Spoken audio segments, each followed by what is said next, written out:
The concept of self-discipline has been glorified and distorted to the point where it's become almost mythological in our collective imagination. We're constantly fed images of ultra-productive individuals who seem to operate with machine-like efficiency, never succumbing to distraction or fatigue. But this portrayal misses the messy human reality behind genuine discipline. The truth is far more complex and interesting than the simplistic "just do it" mentality we're often sold. Real self-discipline is not about punishment or deprivation. It's about understanding your own psychology and creating systems that work with your natural tendencies rather than against them. At its core, effective discipline is about self-awareness first and willpower second.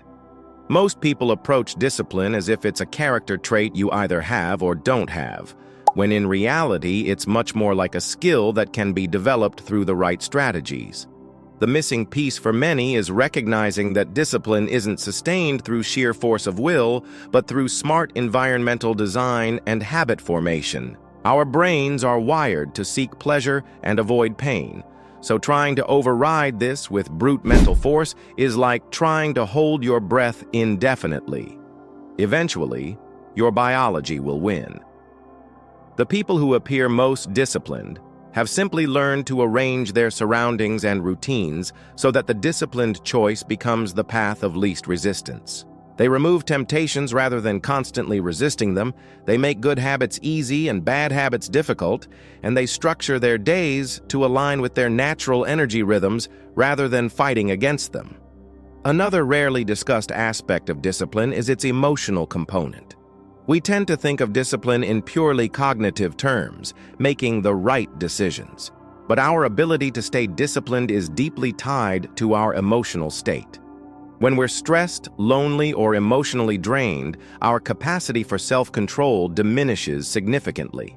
This explains why people who are otherwise highly disciplined might suddenly find themselves binge eating at night or procrastinating endlessly when going through difficult times. True discipline, therefore, requires emotional self-care, getting enough sleep, maintaining social connections, and managing stress levels.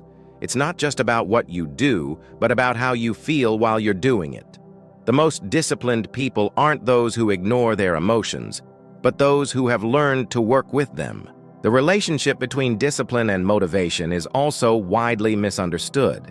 Conventional wisdom suggests that motivation leads to discipline, that we need to feel inspired before we can take disciplined action. In reality, the opposite is often true. Pause and comment. What's one thing you're letting go of this week? Discipline frequently precedes motivation rather than following it. Action creates momentum, which then generates motivation, not the other way around. This is why waiting to feel like it is such a poor strategy for achieving goals. The people who accomplish the most understand this paradoxical truth, that you often need to start acting before you feel motivated, and that the feeling of motivation will frequently come after you've begun the work, not before. This insight transforms discipline from something you have to force into something that becomes self-reinforcing. One of the most damaging myths about discipline is the idea that it requires perfection.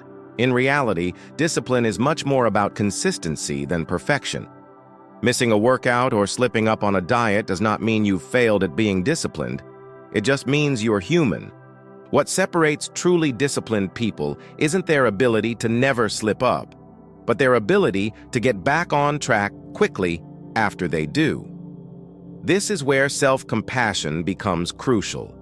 Beating yourself up over mistakes actually makes you more likely to continue making them, while treating yourself with kindness makes it easier to return to disciplined habits. The all-or-nothing mindset is the enemy of sustainable discipline, while a flexible, forgiving approach is its greatest ally. The role of identity in discipline is another overlooked factor.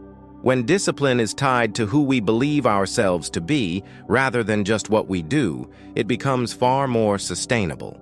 For example, someone who sees themselves as a healthy person will find it easier to make healthy choices consistently because those choices align with their self-concept. This is why the most effective approach to building discipline often involves focusing on changing how you see yourself rather than just changing your behaviors.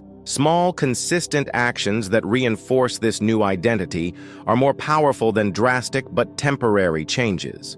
Over time, these small actions accumulate to create what looks like remarkable discipline from the outside, but feels like simply being yourself from the inside. Perhaps the most important truth about discipline is that it's not an end in itself, but a means to create the life you want. Discipline divorced from meaningful goals and values is just empty self-punishment.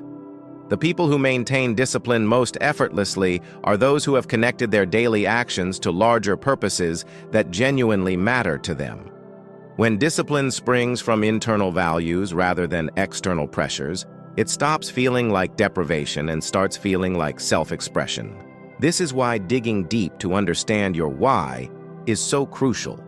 It transforms discipline from something you have to force into something you want to cultivate because it serves what's most important to you. In this light, discipline isn't about restriction at all, but about freedom. The freedom to create the life you truly want, rather than being at the mercy of fleeting impulses and distractions.